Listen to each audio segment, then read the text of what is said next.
Hola, ¿cómo están? En la sesión de hoy vamos a trabajar tres objetivos. El primer objetivo es analizar concepciones alternativas respecto a calor y temperatura. El segundo es relacionar algunos procesos químicos con los cálculos termodinámicos. Y el tercero es identificar procedimientos teóricos y experimentales para calcular la entalpía o calor de una reacción. Para comenzar, nos podemos preguntar que cómo se pueden estudiar los cambios de energía en los sistemas. Y para ello existe un área de la química que se llama la termoquímica y que esta área es la que está encargada del estudio de los cambios de energía térmica, del calor, en las reacciones químicas. Como por ejemplo las reacciones de combustión en las cuales se libera una gran cantidad de energía, como ya estudiamos en la primera parte del curso. Y estas reacciones químicas responden a dos leyes fundamentales, que son la ley de conservación de la masa y la ley de conservación de la energía. Pero, ¿qué entendemos por calor y temperatura? ¿Apuntan a lo mismo? ¿Son sinónimos? Para responder ello, la didáctica de las ciencias experimentales sugiere que existe una dificultad en la asociación y diferenciación de estos conceptos y que son fundamentales para el entendimiento de varios conceptos relacionados con la termodinámica y se requiere que los estudiantes conozcan su diferencia. Existen diversos estudios que nos muestran cómo es que ocurre esta confusión entre estos conceptos, y entre ellos está el de Alwan, que son concepciones alternativas sobre calor y temperatura en estudiantes de física, y en esta investigación se implementó un instrumento validado que tiene relación con aproximadamente 50 preguntas alternativas para identificar estas concepciones. De este estudio vamos a tomar algunas preguntas y vamos a hacer un pequeño análisis de cada una de ellas. La primera es, ¿qué es el calor? Y que la pregunta solicita que elijan razonadamente la afirmación correcta. La primera es que el calor es una forma de energía. La B es que el calor y la temperatura son la misma cosa. La C, el calor es independiente de la temperatura. Y la D, que ninguna de las anteriores es correcta. Antes de continuar con el análisis de las respuestas que emergieron del estudio, les quiero comentar de que para extraer las concepciones alternativas también se puede hacer con preguntas de alternativas, y si bien una pregunta por sí sola no es la mejor para extraer las concepciones, una pregunta como la que está redactada en el estudio, sí, esta se puede contrastar con otro tipo de preguntas de alternativas que tienen situaciones más concretas o experienciales para los estudiantes. Por lo tanto, estas preguntas no son correlativas en el instrumento, sino que son preguntas que elegí por su importancia para el entendimiento de la diferencia entre calor y temperatura, y por lo tanto les pido que si es que les interesa conocer más el instrumento más a fondo, lo puedan consultar con la referencia que está en la diapositiva anterior. El estudio encontró de que el 80% de los docentes en formación piensa que el calor es una forma de energía. Y esto tiene directa relación con que los estudiantes tienen una idea alternativa muy relevante y que podría ser un problema al momento de abordar estos temas o temas relacionados con la termodinámica. Y esto quiere decir que los estudiantes consideran el calor como una forma de energía y no como un proceso o como una modificación de energía, que es lo que es el calor. Por lo tanto, el calor y la temperatura son independientes. Están relacionados, pero son independientes y apuntan a aspectos bastante distintos uno y otro. Un pequeño porcentaje, el 5%, de los estudiantes identifican temperatura y calor, siendo muchos más lo que identifican de una forma genérica la temperatura con el calor, es decir, que los asocian como sinónimos, como que son lo mismo. Mientras que un 6% piensa que el calor es independiente de la temperatura, es decir, que no tienen ningún tipo de relación. Mientras que solo un 8%, que corresponde a 20 estudiantes de una muestra de 241, respondió correctamente a la alternativa D, que ninguna de las afirmaciones que estaban ahí era correcta. ¿Ok? Así que por lo tanto, esta primera pregunta que inicialmente nos puede parecer bastante directa, para extraer concepciones, nos da la idea de que los estudiantes no tienen claridad de qué es una concepción, de qué es el calor, y que tienen concepciones alternativas arraigadas respecto a él, que por ejemplo son formas de energía o que son lo mismo entre calor y temperatura o que además son independientes. Esto podría emerger de la creencia de que el calor y temperatura son lo mismo o bien que no están asociados a un proceso a partir de la teoría del calórico.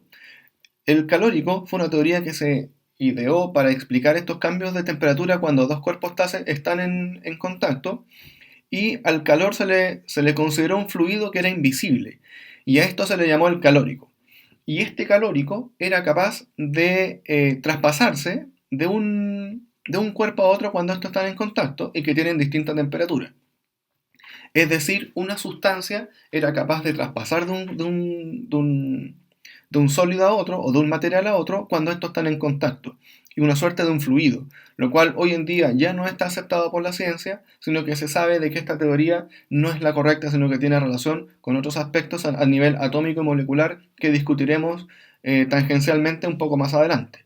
Pero esta teoría del calórico es la que podría ser uno de los grandes motivos por el cual en la comunidad, y en como muestra este estudio, está arraigado de que hay una sustancia que está traspasándose de un cuerpo a otro. Otra pregunta que está en el estudio de Alwan es, por ejemplo, que si en nuestra clase tenemos dos placas, una de madera y otra de aluminio, y colocamos sobre cada una un termómetro digital, ¿cómo serán las temperaturas? Y ahí nuevamente se exponen cuatro alternativas. La primera es que las temperaturas serán iguales. La segunda es que la temperatura de la madera será mayor. La C es que la temperatura mayor para el aluminio. Y la D es que el estudiante no sabe o no podría responder esa pregunta. Lo interesante de esta pregunta en sí es que perfectamente se podría realizar de manera experimental, solamente teniendo dos trozos de materiales que no necesariamente tienen que ser madera y aluminio, ojalá si fueran bastante distintos entre sí, y un termómetro, que tampoco necesariamente tiene que ser un termómetro digital. Por lo tanto, esta pregunta se puede aplicar perfectamente en un salón de clases y con materiales que no son de difícil acceso. El estudio encontró que en un 5%, dos estudiantes respondió correctamente y que la madera con el aluminio tienen la misma temperatura independiente del material. Esto quiere decir de que solo un poco porcentaje de estudiantes tienen esta asociación de la temperatura. Un 77% de los estudiantes piensa que las temperaturas son distintas. Idea que, por supuesto, que está errada pensando que los materiales están a temperatura ambiente. Y esto tiene relación con la idea de la percepción sensorial. Hay materiales que uno al palparlos, uno los suele sentir más calientes o más fríos, pero eso es independiente a la temperatura que éste va a tener. Y finalmente, un 17% de los estudiantes manifestaron que no eran capaces de responder a esta pregunta y decir cuál de los dos tenía mayor temperatura o si la temperatura era la misma. Aspecto que es bastante llamativo, ya que por lo menos al palpar un material, perfectamente podría tener una idea de la temperatura que ésta puede tener. Así que si se fijan, solo dos estudiantes de 241 son capaces de responder esta pregunta de forma correcta, siendo que es algo que en principio no parece algo tan complejo, pero que la idea de esta percepción sensorial del calor y temperatura nos lleva a tener ciertos patrones de error en nuestras respuestas. Otra pregunta que está en el estudio de Alwan es que tiene más o menos la misma idea, que es del congelador de nuestra casa sacamos dos cubitos de hielo A y B. Uno es dos veces mayor que el otro. ¿Cómo serán las temperaturas de los dos cubitos? Y la alternativa A es que son iguales, la B es que mayor es el cubo A, la C es que mayor es el cubo B y la D es que no se sabe. El 57% de los estudiantes consideró que las temperaturas de los cubos son iguales y llama bastante la atención pensando que en la pregunta analizada anteriormente no pudieron responder que los materiales, el aluminio con la madera tenían la misma temperatura, pero aquí sí son capaces de responder de que sí tienen la misma temperatura. Por el contrario, un 9% piensa que el cubo A tiene mayor temperatura por ser más grande. Es decir, pareciera que la temperatura de un material va a depender del tamaño de este tiene y no de la materia de la que está constituido. Por otra parte, un 6% de los estudiantes consideró que es mayor la temperatura en B, y también tiene relación con que a mayor temperatura, menor número de grados bajo cero será. Esto es algo netamente matemático y tiene que ver de que si, por ejemplo, la temperatura -1 es menor que la temperatura -8 porque el número es mayor, pero no debemos olvidar de que estas temperaturas están en los números naturales, los cuales a medida que nos vamos alejando del cero, el número efectivamente es menor y no es mayor. Y finalmente, un 28% de los estudiantes manifestó nuevamente no saber la respuesta, lo cual es bastante llamativo desde este punto de vista, sabiendo además de que son situaciones bastante cotidianas y simples que podíamos realizar nuevamente en nuestra sala de clase. Otra pregunta que estaba en el estudio de Alwan tiene relación con dos personas que están hirviendo agua, donde María, una de ellas, tiene el doble cantidad de agua que Ana. Las dos utilizan mecheros iguales y termómetros idénticos para medir la temperatura. Y respecto a la temperatura que lee María en su termómetro, esta puede ser A más grande que la de Ana, B igual que la de Ana, C más pequeña que la de Ana o D no lo sabe. Una situación bastante similar a la de los cubos de hielo, pero esta vez con agua a ebullición. Y el estudio encontró que solo un 26% de los estudiantes respondió correctamente que el termómetro marca la misma temperatura de los dos recipientes. Un número menor pensando que un 74% respondió de forma errónea. Recordemos de que el punto de ebullición, así como el punto de fusión, no van a variar respecto a la cantidad de masa que se esté utilizando. El agua se esté haciendo ebullir 100 ml de agua, 1 litro de agua o 1 metro cúbico de agua, el punto de ebullición siempre va a ser 100. Por lo tanto, si el agua está en ebullición, el termómetro debería marcar 100 grados o una temperatura muy cercana a ello. El 26% de los estudiantes opinó que la temperatura que marca el termómetro de María es más pequeña y se dejó influir por la masa de agua. Y con respecto a la primera alternativa, que correspondió al 34%, puede ser que realmente piensen que más elevada era el termómetro de María, quizás inducidos nuevamente por la cantidad de masa, puesto que al ser mayor en el recipiente de María, ello provoque también un mayor número de grados de su termómetro. Y vuelvo a repetir que eso no corresponde, sino que lo que importa es que el punto de ebullición no va a variar considerando que es la misma materia, agua pura. ¿Qué conclusiones extrajeron los investigadores del trabajo de Alwan? Es que primero es muy importante trabajar los conceptos de calor y temperatura, ya que en el estudio emergió de que los docentes, profesores de física, tienen la idea de que el calor es una sustancia y lo conciben como un tipo de energía. Por lo tanto, el calor puede salir o entrar y pasar de un cuerpo a otro. Y esto va en contra de lo que se conoce hoy en día por la ciencia, es que estamos trabajando como un proceso. Un proceso que ocurre entre dos sistemas que están a distinta temperatura.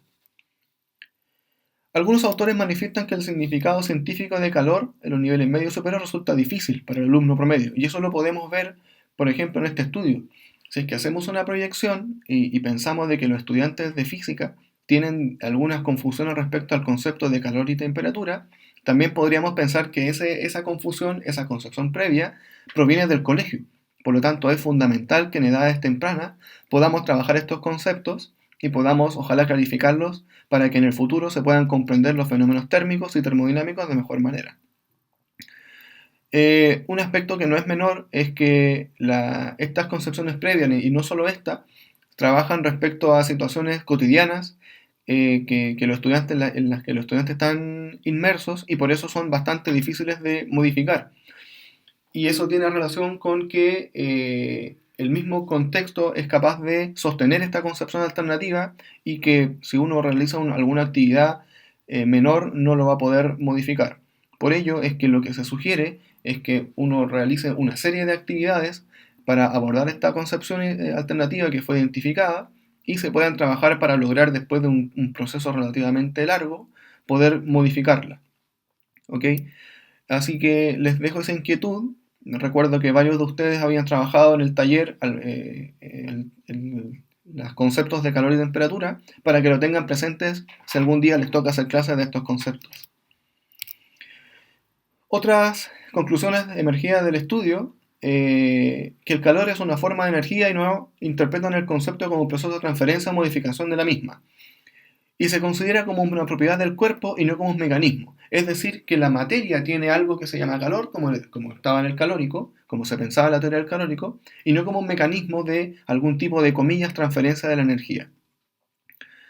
Y otra concepción es bastante más general, es que confunden el concepto de calor con temperatura.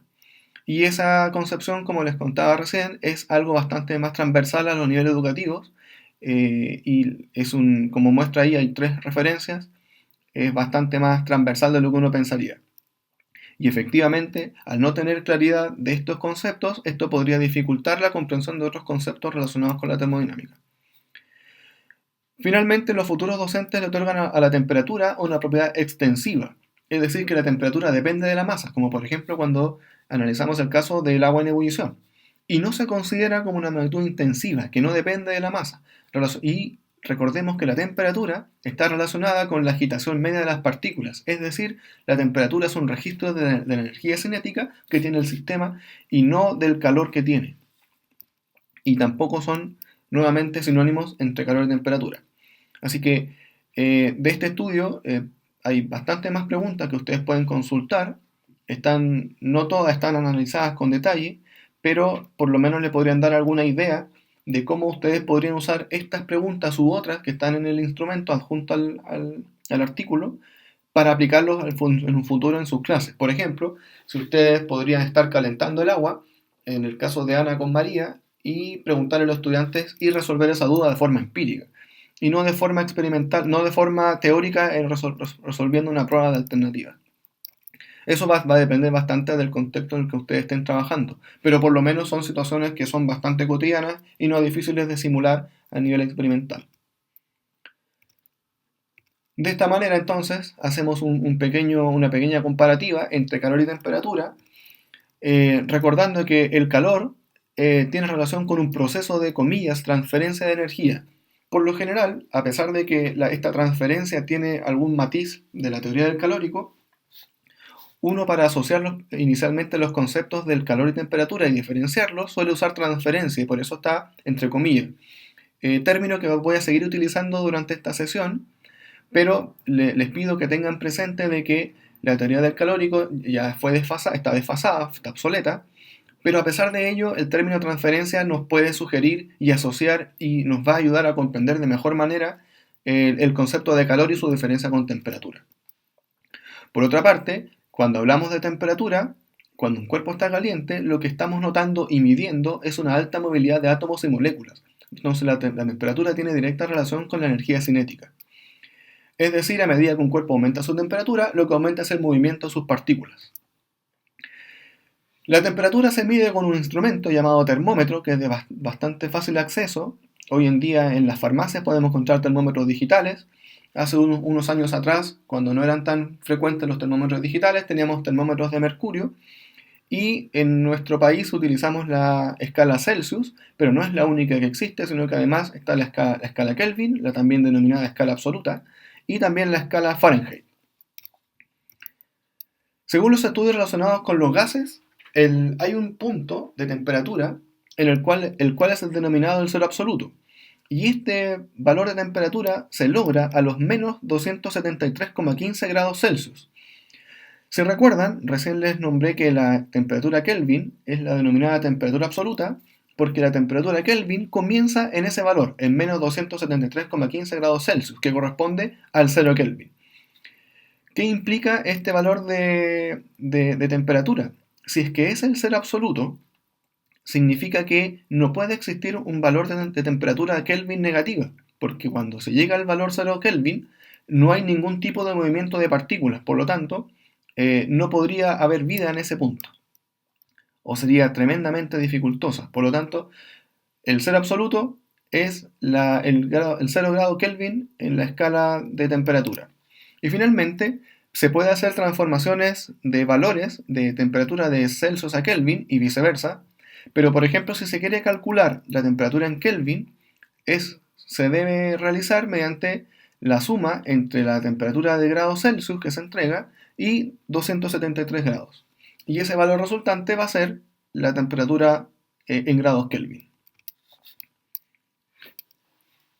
Hemos estudiado el calor, la temperatura a nivel conceptual, pero lo interesante sería cómo poder identificar estos cambios en una reacción química y cómo reconocerlos en esta misma especie.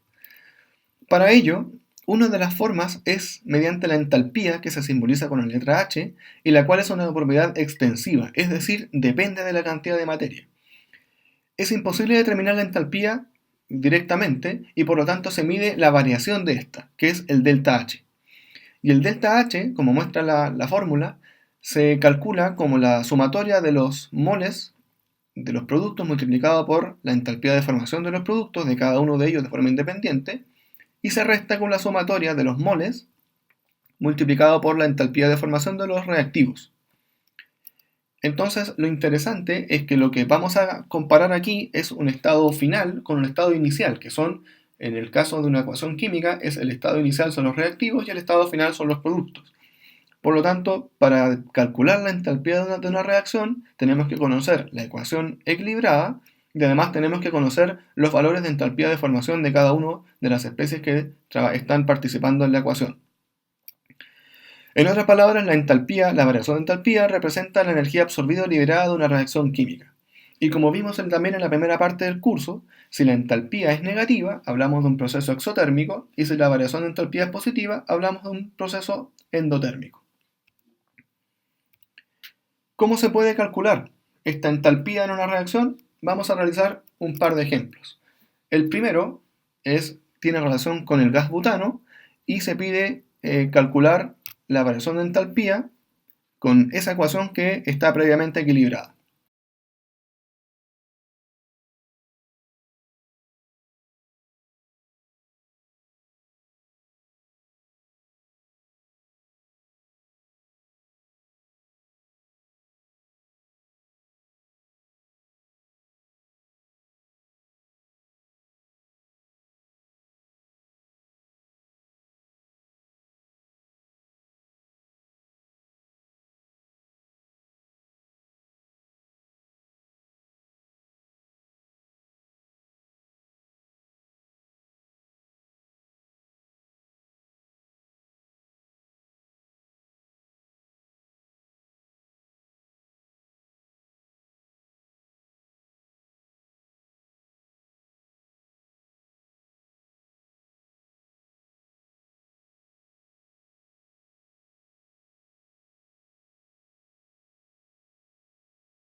Habiendo dicho eso, entonces, ¿cómo podríamos calcular esta variación de entalpía a partir de esa fórmula? Para ello vamos a ver dos ejemplos. El primero tiene relación con el gas butano y su combustión, y nos piden calcular la variación de entalpía e identificar si es una reacción exotérmica o endotérmica, a partir de esa ecuación equilibrada. Para ello, lo que vamos a hacer es emplear la fórmula que está abajo, y donde dice que la variación de entalpía es igual a la sumatoria de los moles por la entalpía de formación de los productos menos la sumatoria de los moles por la entalpía de formación de los reactivos. En esta ecuación tenemos dos productos y dos reactivos. Uno de los productos es el dióxido de carbono, el CO2, y el otro es el agua. Vamos a comenzar con el dióxido de carbono. Entonces, por lo tanto, dice que son 8 moles,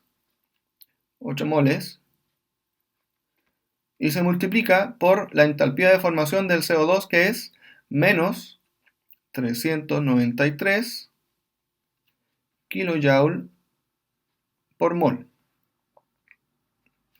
Y eso se suma al otro producto.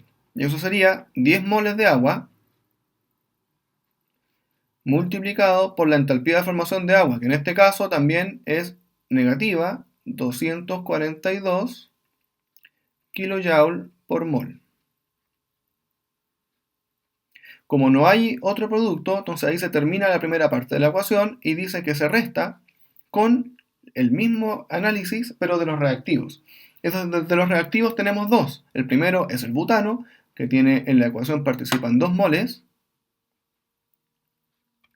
y se multiplica también por su entalpía de formación, que en este caso es menos 125 kJ por mol.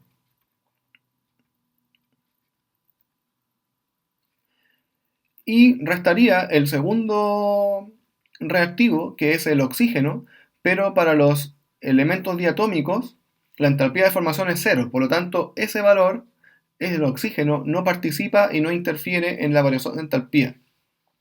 Por lo tanto, lo que resta es realizar el respectivo cálculo de la entalpía, y eso sería, ese primer paréntesis correspondería a menos 5564 kJ. ¿Por qué es que queda kilojoule? Es porque si está mol multiplicando en el numerador y está multiplicando a un mol en el denominador, esos se van a simplificar absolutamente todos. Y por ese motivo es que la unidad resultante es unidad de energía. Nuevamente, esta primera parte del ejercicio corresponde a menos 5564 kJ. Y eso se resta con la multiplicación de esos dos, que corresponden a menos 250 kJ. Por lo tanto, lo único que resta ahora es realizar esa operación matemática, y si nos recordamos de la matemática, cuando teníamos una resta y el símbolo siguiente tenía un símbolo negativo, se modificaban ambos y quedaba una suma y se cambiaba el símbolo del segundo término. Por lo tanto, como son números con símbolos diferentes, eso corresponde a una resta. El valor resultante es menos 5314 kJ, lo que correspondería a una reacción exotérmica, ya que el valor es negativo. ¿Ok? Entonces, por lo tanto, lo que tengo que hacer es analizar los valores de la entalpía de formación de los reactivos y los productos, tomo los productos con los cuales comienzo, adquiero la cantidad de moles del CO2 en este caso, lo multiplico por su entalpía de formación y lo sumo a todos los productos que existan en la ecuación, en este caso solo uno, que es agua, que posee 10 moles, y también se multiplica por su entalpía de formación.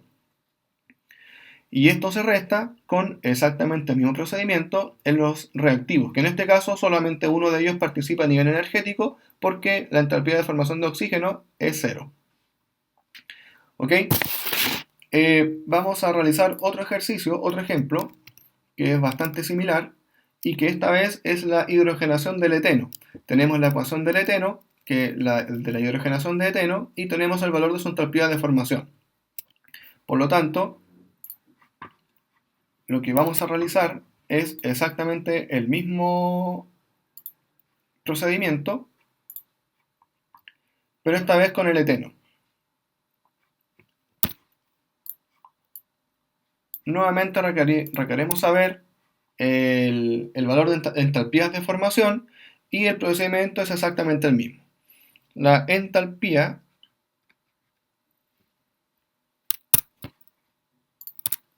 la entalpía de la reacción va a corresponder a los moles por la entalpía de formación de productos menos los moles por la entalpía de formación de reactivos. Por lo tanto, en este caso hay solo un producto y que posee un mol. Un mol multiplicado por la entalpía de formación de C2H6, y eso es menos 1539,9 kJ por mol. Y se resta a la entalpía de formación de los reactivos, que en este caso es un mol del C2H4, que son menos 1389,09 kJ por mol. Y si recordamos, en el caso del oxígeno, todos los elementos diatómicos su entalpía de formación es cero, por lo tanto, H2, hidrógeno, tampoco participa a nivel energético en esta reacción. Por lo tanto, realizando ese cálculo matemático, tenemos que el valor final corresponde a menos 150,81 kJ. Nuevamente es una reacción exotérmica, porque la entalpía de la reacción es un valor negativo. Así que ese es el procedimiento para calcular entalpías de formación de reacción a partir de la ecuación química y las entalpías de formación y la ecuación equilibrada. Para continuar con la sesión, ahora lo que vamos a intentar relacionar es qué relación existe entre el calor y la temperatura. Y el área de la termodinámica que estudia esta relación se llama la calorimetría. Y la calorimetría corresponde a la medición de los cambios de calor y depende de la comprensión de dos conceptos fundamentales que son el calor específico y la capacidad calorífica. El calor específico, que se simboliza con la letra S de una sustancia, es la cantidad de calor que se requiere para elevar 1 grado Celsius la temperatura de 1 gramo de sustancia. Y por otra parte, la capacidad calorífica de una sustancia es la cantidad de calor que se requiere para elevar 1 grado Celsius la temperatura de una determinada masa de sustancia. La gran diferencia radica en que el calor específico es 1 grado para solo 1 gramo de una sustancia cualquiera sea esta, mientras que la capacidad calorífica es, al igual que en el calor específico, 1 grado Celsius, pero de una cantidad mayor o menor de masa.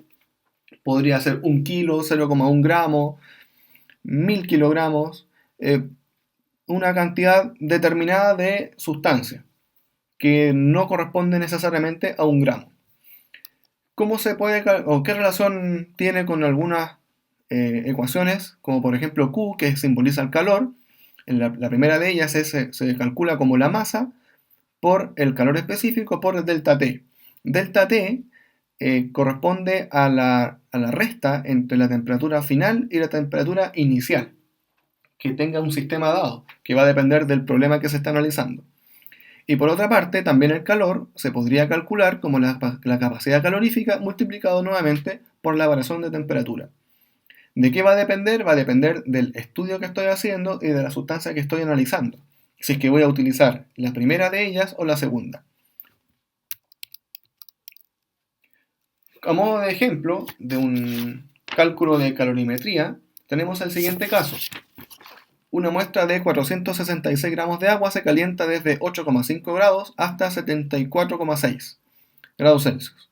Calcule la cantidad de calor Q absorbido por el agua, sabiendo que el calor específico del agua es 4,184 Joule por gramo por grado Celsius. Para ello vamos a usar el mismo procedimiento reciente,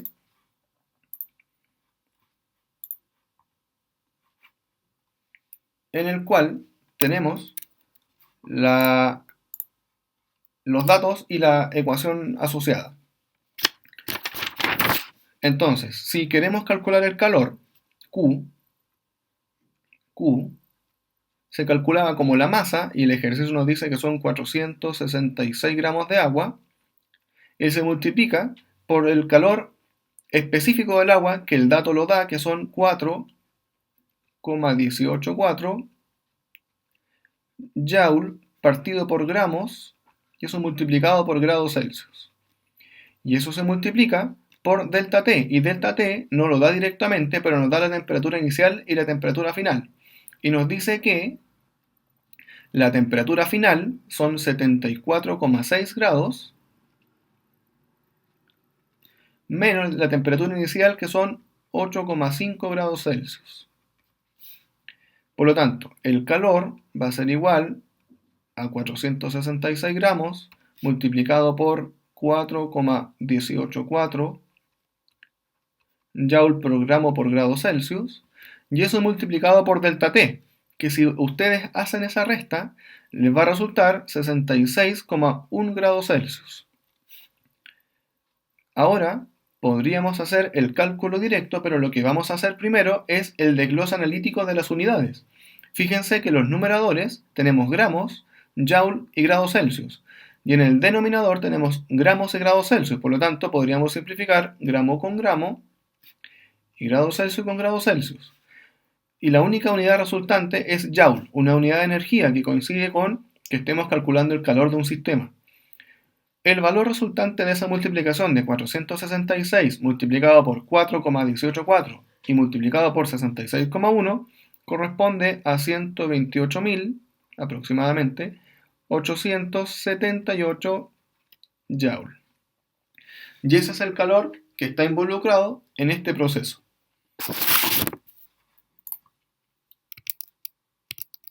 Por otra parte, otro ejemplo, que ahora es una barra de hierro cuya masa es de 869 gramos, se enfría de 94 a 5 grados Celsius. Calcular la cantidad de calor liberado o absorbido por el sistema, sabiendo que el calor específico del hierro es 0,444 joule gramo multiplicado por grados Celsius. Para ello, nuevamente usamos la tablita. Tenemos nuestro ejemplo, y al igual que en el caso anterior, tenemos el calor específico del hierro, que es bastante menor que el del agua, tenemos la temperatura final e inicial, y además tenemos la masa del hierro. Nuevamente, el calor Q se va a calcular como la masa del hierro, que son 869 gramos, multiplicado por el calor específico del hierro, que es 0,444 joule por gramo por grado Celsius, y multiplicado por delta T, que en este caso delta T va a ser la temperatura final, que es 5 grados Celsius, menos la temperatura inicial, que son 94 grados Celsius. Esa diferencia nos resulta menos 89 grados Celsius. Por lo tanto, si yo realizo el cálculo, va a ser 869 gramos multiplicado por 0,444 joule por gramo por grado Celsius, y eso multiplicado por menos 89 grados Celsius. Finalmente, si hacemos ese cálculo, nos va a resultar que el calor es menos 34.339 joule. ¿Ok? Hicimos un cálculo de un calentamiento y después, posteriormente, hicimos un cálculo de un enfriamiento de un sistema. En el caso primero fue agua, en este caso fue hierro. Pero nuevamente volvemos a la relación que existe entre calor y temperatura, y para ello tenemos lo que se llama la calorimetría, que son los casos que vimos recién, pero ahora tenemos la calorimetría a volumen constante, que esa es una de las características bastante interesantes que se pueden realizar también con sistemas no tan complejos y que se puede hacer de manera empírica. Por ejemplo, la calorimetría a volumen constante se suele emplear para determinar los calores de combustión y se utiliza empleando una masa conocida de un compuesto en un recipiente de acero llamado la bomba calorimétrica, la cual mantiene el volumen constante. Fíjense que todo este dispositivo que está aquí es la bomba calorimétrica y aquí dentro está el reactor. Este reactor de la bomba está sumergido en agua, en una cantidad de agua determinada, conocida, y lo que produce es que el volumen se mantenga constante, y además se trata de un sistema aislado, que no es menor y que es bastante importante para nuestro análisis. Por lo tanto, la bomba se sumerge en una cantidad de agua y la muestra se enciende eléctricamente y el calor producido por la reacción de combustión se calcula registrando la variación de temperatura. Y como se estarán dando cuenta, por eso es bastante fundamental que tengamos bastante claro la diferencia entre calor y temperatura, porque en estos casos ya lo estamos aplicando. El calor liberado por la muestra es absorbido por el agua y por el calorímetro. Y el diseño de la bomba calorimétrica permite suponer que no hay pérdida de calor o masa hacia los alrededores, y por ello se trata de un sistema aislado, que no es algo que no tenemos que perder de vista. Fíjense que un diagrama de la bomba, del sistema completo, del calorímetro, es este que está aquí. La bomba está sumergida en agua y esta agua está en un recipiente de acero. Y esta imagen que está a la derecha corresponde a un calorímetro real. Fíjense que es bastante grande, los tamaños varían dependiendo del volumen de agua que se quiera trabajar y los sistemas que se quieran analizar. Continuando con la calorimetría de volumen constante, y algo que no teníamos que olvidar es que no hay variación de calor entre el sistema y el ambiente y tampoco de masa. Entonces tenemos lo siguiente. El calor del sistema, recordemos que Q corresponde al calor. El calor del sistema, de cualquier sistema, y en particular de este, es la suma de los calores de todos sus componentes. Los componentes que tiene el calorímetro son el agua, la bomba y la reacción que está ocurriendo dentro del reactor. Por lo tanto, el calor del sistema va a ser la suma del calor del agua, el calor de la bomba y el calor de la reacción. Pero sabemos que como es un sistema aislado, el calor del sistema es cero. Y por lo tanto, como el calor del sistema es cero, este valor se hace cero y lo que hicimos fue despejar el Q de la reacción, despejarlo.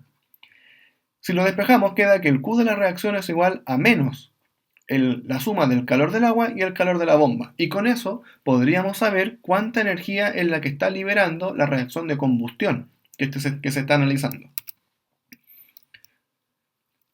Si queremos calcular el calor, recordemos que el calor se calculaba como la masa por S por delta T, y en el caso del calor del agua es la masa del agua que está dentro del calorímetro por el calor específico del agua, que es conocido, y por la variación de temperatura, que es la temperatura que va a variar el agua al momento que ocurra la reacción. Por lo tanto, el calor del agua se calcula como la masa del agua multiplicado por el S del agua, que corresponde a 4,184 Joule por grado Celsius, multiplicado por la variación de temperatura. Mientras que, si quisiéramos calcular el Q de la bomba, hay una diferencia que es con el agua, con el Q del agua. Y es que la masa de la bomba y el calor específico son constantes. Por lo tanto, al ser constantes estos dos valores, lo que se usa del material de la bomba es su capacidad calorífica. Y que esta capacidad calorífica depende del tipo de material que esté construido la bomba. Por lo general es de acero, pero de igual manera se deben determinar las condiciones y determinar la capacidad calorífica de la bomba, del material que está diseñado. Por lo tanto, el Q de la bomba se va a calcular como la capacidad calorífica que tenga ella y multiplicado nuevamente por la variación de la temperatura. Vamos a ver un ejemplo de la calorimetría de volumen constante y en la cual se hace reaccionar 1,435 gramos de naftaleno en una bomba calorimétrica a volumen constante. Como consecuencia, la temperatura del agua se eleva de 20,17 a 25,84 grados Celsius. Si la masa del agua que rodea el calorímetro es exactamente 2000 gramos y la capacidad calorífica de la bomba son 1,8 kJ por grado Celsius, calcular el calor de combustión de naftaleno. Y para ello, lo que necesitamos son esas tres ecuaciones que están ahí. Lo que nos piden es calcular el calor de combustión, que es el calor de la reacción del naftaleno.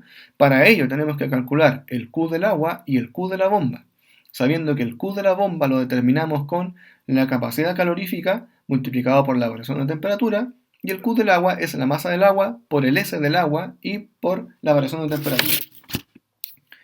Nuevamente nos vamos a la tabla, a nuestra pizarra. Tenemos nuestro ejercicio y las ecuaciones en la parte inferior. Por lo tanto, Recordemos que necesitamos calcular el Q del agua y el Q de la bomba. Y vamos a comenzar con el Q de la bomba. El Q de la bomba va a ser igual a la capacidad calorífica de la bomba, que dice el ejercicio que son 1,8 kJ dividido por grados Celsius, y eso multiplicado por delta T. Y delta T en este caso es la temperatura final, 25,84 grados Celsius, menos 20,17 grados Celsius. Por lo tanto, el Q de la bomba es igual a 1,8 kilojoule por grado Celsius, y eso multiplicado por esa diferencia, y esa diferencia corresponde a 5,67 grados Celsius. Ahora sí, si analizamos nuevamente las unidades que están participando en esta expresión matemática, tenemos que los kilojoules está dividido por grados Celsius y está multiplicado por grados Celsius. Al igual que en el caso anterior, si tenemos grados Celsius en el numerador y en el denominador, estos dos se simplifican. Finalmente, si hacemos la operación matemática, 1,8 multiplicado por 5,67, eso nos va a resultar 10,206 kilojoules, que corresponden al calor de la bomba, que era una de las dos partes que teníamos que considerar para calcular el calor de la reacción. Por otra parte, teníamos que calcular el calor del agua. Y el calor del agua, si vemos la fórmula que está abajo, es la masa del agua, que en este caso nos dicen que son exactamente 2000 gramos, 2000 gramos, multiplicado por el S del agua, que son 4,184 joule por gramo por grado Celsius, y eso multiplicado por delta T, pero delta T es el mismo que está aquí, y sabemos que es 5,67, por lo tanto, directamente decimos que se multiplica por 5,67 grados Celsius. Haciendo el análisis de las unidades, gramos en el numerador, gramos en el denominador se simplifican, Celsius en el numerador y en el denominador también se simplifican, vamos directamente a la multiplicación de 2000 por 4,184 y por 5,67, y eso nos resulta 47.446,56 joule. Finalmente, lo que nos restaría es solamente sumar esos valores y multiplicarlo por menos 1 para que nos den el calor de la reacción. Pero si observamos, la unidad que tiene el calor de la bomba y la unidad que tiene el calor del agua son distintas. Son kilojoule y joule. Por lo tanto, lo que tenemos que hacer es transformar una de ellas en la otra. Solo por conveniencia voy a transformar el calor del agua, lo voy a transformar a kilojoule. Sabemos que 1000 joules corresponden a 1 kilojoule. Y lo que yo quiero saber es cuántos kilojoules equivalen a los 47.446 joules. Si hacemos esa operatoria matemática, nos resulta de que el valor corresponde a 47,45 kilojoules. Y ahora sí, que tengo los dos valores en la misma unidad, puedo calcular el calor de la reacción, que sería el calor de la reacción de combustión del naftaleno, que sería menos el calor del agua, que son 47,45 kilojoules, más el calor de la bomba, que son 10,206 kilojoules. Y eso sería el calor de la reacción, sería menos 57,66 kilojoules. Así que de esa manera hemos calculado el calor de una reacción de combustión en el calorímetro a volumen constante. Para ello recuerden que tenemos que determinar el calor de la bomba, de la reacción, y para ello tenemos que usar el calor del agua y el calor de la bomba, que se calculan de forma independiente con los datos que entrega el ejercicio. ¿Qué otras variables podríamos calcular aquí? No solamente podríamos calcular el calor de la reacción, también podríamos calcular temperatura final, temperatura inicial, cualquier tipo de variable que esté presente en cualquiera de estas expresiones matemáticas. Se podrían solicitar en algún cálculo sabiendo que ese es el desglose analítico para realizarlo. Aquí a continuación les dejo como tarea dos ejercicios. Uno de ellos es un cálculo de entalpía de reacción de la combustión de etanol y el segundo es una bomba calorimétrica a volumen constante, la cual tienen que nuevamente calcular el calor de combustión del metano, es decir, el calor de la reacción tal como lo acabamos de hacer. Así que eso se los dejo como tarea para que ustedes lo puedan trabajar en estos días. Hemos realizado un estudio de las concepciones alternativas que tienen un grupo de estudiantes de física del calor y la temperatura. Hicimos cálculos teóricos de cómo podríamos calcular la entalpía de una reacción a partir de la ecuación química y posteriormente hicimos un cálculo que se podría obtener de manera experimental con el calorímetro del calor de una reacción. Pero ahora lo que nos falta es determinar, identificar y analizar qué relación tiene el calor, la temperatura con la materia. Cómo es que se comporta, por lo menos a modo muy general, el calor, la temperatura con la materia. Para ello, vamos a usar la transferencia del calor y la pregunta sería, ¿cuándo existirá transferencia de calor?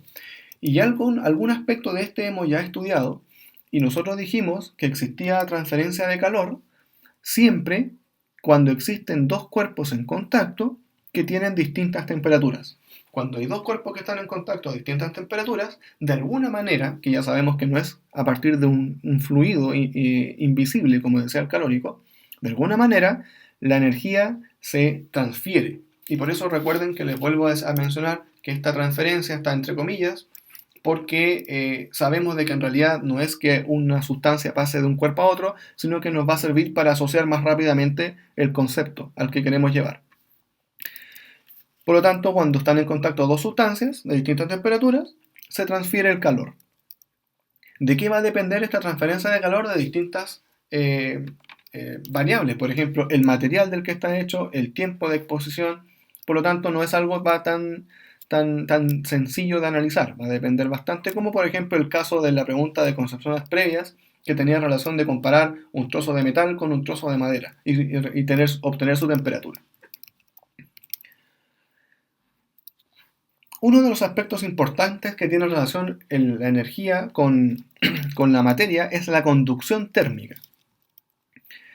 Y la pregunta sería, ¿cómo podríamos explicar la conducción térmica? Y la conducción térmica la podríamos explicar a partir de que los átomos se están energizando, los átomos del material, que en este caso es un metal, se están energizando a partir de una reacción de combustión, a partir de una fuente de emisión de energía, de calor. Y estas sustancias que están en contacto con esta fuente de calor van a comenzar a energizarse y van a comenzar a aumentar su vibración. Y por eso recuerden que cuando aumentaba la vibración podíamos registrar una variación de temperatura. Y esta vibración, se podría transferir, comillas, interactúan con las otras materias que están más frías, que están simbolizadas con un color azul o celeste, y de esta manera se podría propagar el calor. ¿Qué tenemos que tener presente? Que la conducción es uno de los tipos de transferencia térmica que permite que el calor se transmita de un objeto caliente a uno frío. La conducción se debe a transferencia de energía cinética entre las moléculas o los átomos. Recuerden que como los átomos están comenzando a vibrar, ellos van a tener mayor energía cinética y esta energía cinética de alguna manera se transfiere. Y un aspecto que no es menor y que no tenemos que olvidar es que la conducción no involucra un transporte de materia, es decir, solamente una transferencia energética. Y es un aspecto que la caracteriza a la conducción. La conducción la podemos calcular, o más o menos podríamos determinar qué tan buen conductor térmico es un material. Por lo general se asocia de que un metal o los metales son muy buenos conductores térmicos. al igual que muy buenos conductores eléctricos. Pero para ello, para un tipo más numérico, más que se pueda comparar más fácilmente matemáticamente, se emplea esta expresión, donde h denota la rapidez con la que el calor se transfiere de un lugar a otro, o sea, qué tan buen material conductor es el que se está analizando. ¿Cómo se analiza? Se analiza con la variación de calor en un tiempo determinado, en una variación de tiempo. Y eso tiene que ver con K, que es la constante de conductividad térmica, tiene relación con el área del material, relación también con las temperaturas, que aquí es T2 menos T1, que es T2 es la temperatura mayor y T1 la temperatura menor, y multiplicado por lo que podríamos llamar el espesor o el grosor de este material. Por lo general, cuando uno habla de que los metales son muy buenos conductores, hablamos de que la K es alta, esta constante es bastante grande. Mientras que los no metales y gases son malos conductores, es decir, tienen una constante baja. Por ejemplo, si miramos, el cobre tiene 397 joules por segundo por metros, bien digo, y por grados Celsius. Y si vemos el aire es muchísimo menor y por eso el aire es bastante mal conductor, muy por debajo de lo que es un metal como el cobre. Y fíjense que el concreto también es bastante pequeño respecto al cobre. 1,3 comparado con 397. Por lo tanto, sabiendo las constantes, sabiendo las dimensiones del material, podríamos determinar cuánta energía en forma de calor va a lograr transferir de un punto a otro que están en diferentes temperaturas. Para ello, entonces, también vamos a hacer un pequeño ejercicio, un ejemplo, en el cual tenemos la misma expresión matemática que vimos recién, tenemos el ejercicio, pero lo que me interesa aquí es que veamos este diagrama, que lo que está simbolizando es cómo es que el calor se estaría transfiriendo de un punto a otro. Según el caso, T2 tiene mayor temperatura que T1, y lo que está diciendo es que pasa desde el calor se transfiere desde un punto, el T2, que está a mayor temperatura, hasta el bloque T1, que tiene menor temperatura, a través de un área del material y que además tiene una longitud, un largo o un espesor, que podría ser en el caso del ejercicio. Por lo tanto, el ejercicio dice que una ventana de un departamento tiene 0,65 metros de largo y 1,25 metros de alto y 2 centímetros de ancho. El vidrio tiene una constante de conductividad térmica de 0,84 joules por segundo por metro por grado Celsius, y suponiendo que la temperatura fuera del departamento es 5 grados, que podría ser T1, y dentro es 20 grados, que podría ser T2, calcular cuánto calor se transfiere en una hora. Para ello, volvemos a la tabla donde tenemos el ejercicio, y lo que estamos calculando es el calor en Joule que transfiere la ventana en una hora, y la ventana sería todo este bloque que está aquí intermedio de lo que sería el exterior y el interior del departamento. Lo primero es recordar la expresión que decía que Q partido por T era igual a la constante por A por delta T. Y eso dividido por el espesor. Estamos trabajando con Q por T porque lo que queremos calcular es el calor y no la variación de él. Por lo tanto, si es que lo calculamos de esta manera, eliminamos el delta Q y el delta T. Y nos dice que es el calor durante una hora. ¿Qué sugiero? Sugiero que anotemos todos los datos que nos van a servir para hacer el cálculo. Nos dicen que es una hora, ¿cierto? Y una hora corresponde a 3600 segundos. Ya les voy a explicar por qué es que traspasamos el tiempo a los segundos. Lo otro es que el valor de la constante son 0,84 joule partido por segundos, por metros y por grados Celsius. El motivo por el cual tenemos que trabajar el tiempo en segundos es porque la constante está en segundos. Por lo tanto, cuando estemos desarrollando el ejercicio, lo que deberíamos esperar es que estas dos unidades se logren simplificar. Si estuviera en horas, no lo podríamos hacer. Continuamos con la siguiente expresión, que es el área. Y el área se calcula como 0,65 metros multiplicado por 1,25 metros. Y el área entonces es 0,8125 metros cuadrados. Este es el área del vidrio, de la ventana, que es el largo por el alto. Delta T, que en este caso, recordemos que es T2 menos T1, y que era la temperatura mayor menos la temperatura menor. Por lo tanto es 20 menos 5, y eso corresponde a 15 grados Celsius. Y finalmente D,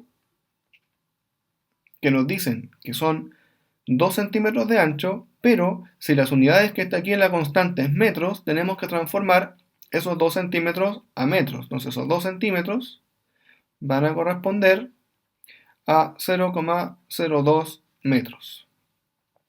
Ahora que tenemos todas las expresiones, todos los valores que tenemos que usar, lo que vamos a hacer es despejar Q de la expresión que está a nuestra izquierda. Entonces Q va a ser igual a T por la constante, por A, por delta T, y todo eso partido por D. Y ahora lo que hacemos es simplemente reemplazar. T son 3600 segundos. K son 0,84 Joule partido por segundo por metro por grado Celsius. El área es 0,8125 metros cuadrados. Y finalmente delta T son 15 grados Celsius. Y todo eso dividido por 0,02 metros. De esta manera, Q va a resultar. Si observamos, igual que los ejemplos que hicimos en el caso de calorimetría y de variación de entalpía, tenemos unidades la misma unidad en el numerador y en el denominador. Por lo tanto, si segundos está en el numerador y está en el denominador, se simplifican. Grados Celsius en el numerador y en el denominador se simplifican. Y miremos que aquí en el numerador tenemos metros cuadrados y en el denominador tenemos metros. Por lo tanto, ese metro se simplifica con uno de los dos metros que están aquí. Y el segundo metro se simplifica con el que está aquí abajo. Por lo tanto, la unidad resultante es nuevamente una unidad de energía. Y si hacemos ese cálculo de 3600 por 0,84 por 0,8125 y por 15 dividido 0,02, nos va a resultar 1,84 por 10 elevado a 6 Joule. Es decir, que la ventana es capaz de transferir esta cantidad de energía durante cada hora. Y eso, como les digo, va a depender del tipo de material. Si en vez de estar separado por una ventana y estuviera separado por un metal, probablemente se transferiría mayor cantidad de energía en ese mismo tiempo. Así que ese es el procedimiento para determinar el calor que se transfiere de un punto a otro a través de un material que en este caso fue una ventana.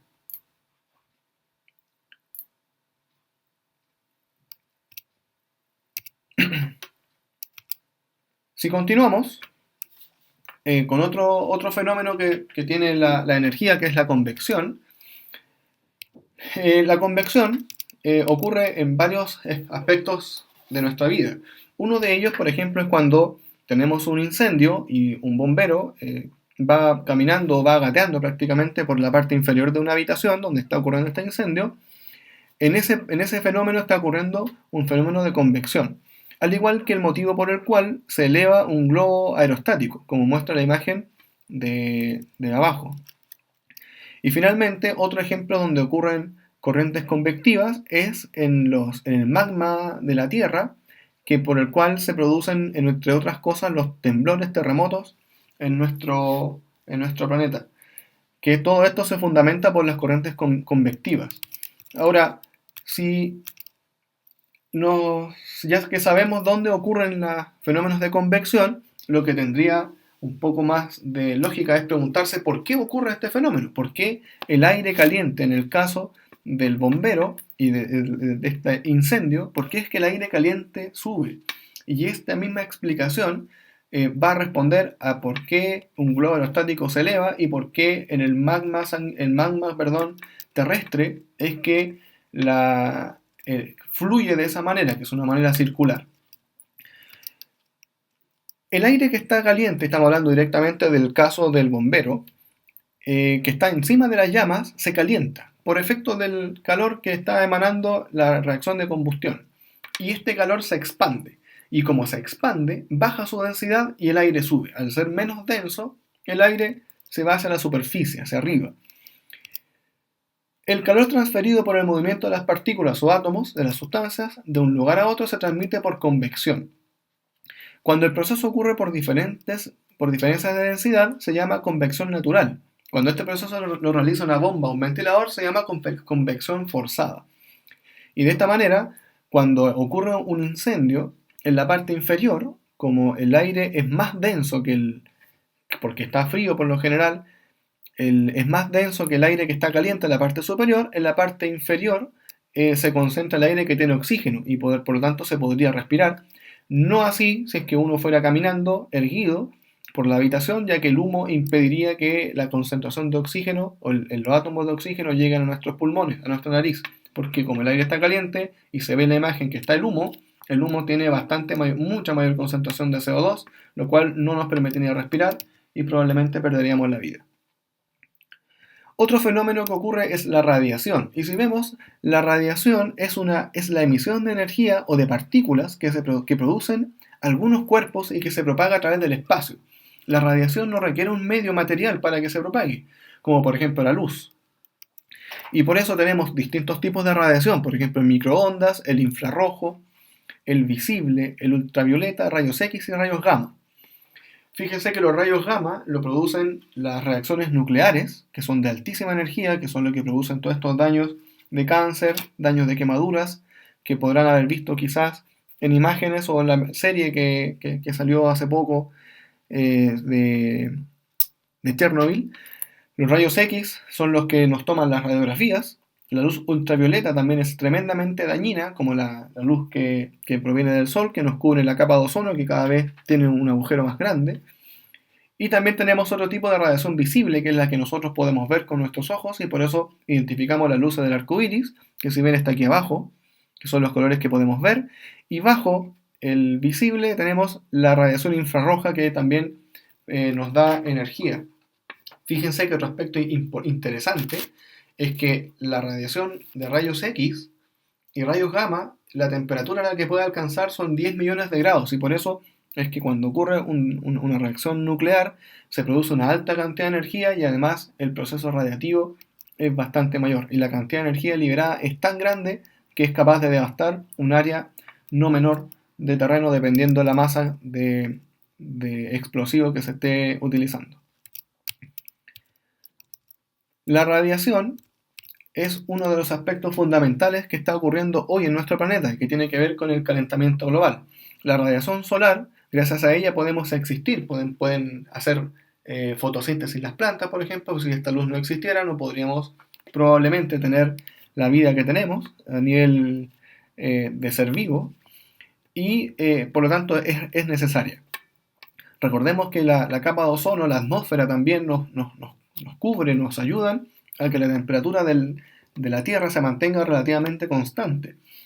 Pero con el efecto invernadero, lo que está ocurriendo es que los gases invernadero, como se les conoce, están aumentando su concentración y la radiación que entra a la Tierra no vuelve al espacio completamente y se mantiene dentro del planeta, y por eso se produce un aumento en la temperatura.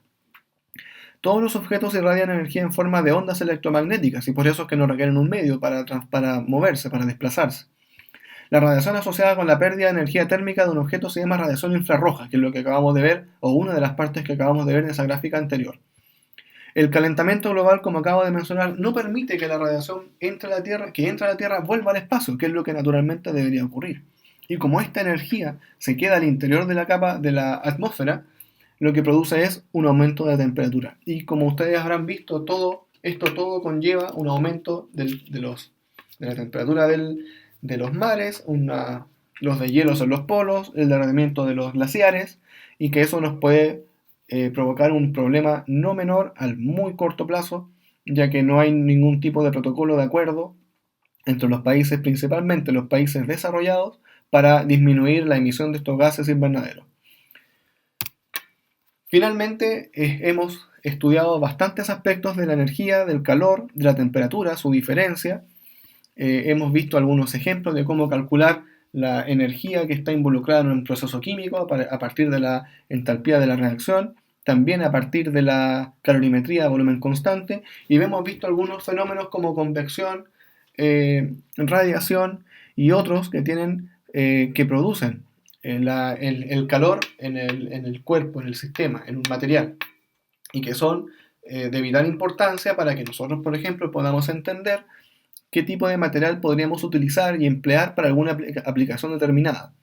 Y por ello, ese es uno de los motivos por el cual quizás no se utilizan ventanas de metal, porque sabemos de que su conductividad es bastante alta, por lo tanto cuando exista calor, el calor va a traspasar fácilmente a la capa metálica, y cuando hace frío va a ser exactamente lo mismo, se va a enfriar bastante más rápido la habitación. Y por eso usamos materiales que son más bien térmicos, como paneles que son especialmente diseñados como aislante y que son muy interesantes usarlos con ese fin, por ejemplo. Pero asimismo podemos hacer un análisis de todos los tipos de materiales que se usan hoy en día con esta finalidad térmica y con esta aplicación y propiedades térmicas particulares de cada material, y que nos va a servir para cada una de las aplicaciones que se requieran. Así que con esto termino la sesión. Los invito a que cualquier tipo de duda o pregunta me envíen un correo electrónico y la podamos discutir. Y si requieren más ejercicios, también se los puedo enviar y lo podemos discutir por correo electrónico. Así que estén muy bien.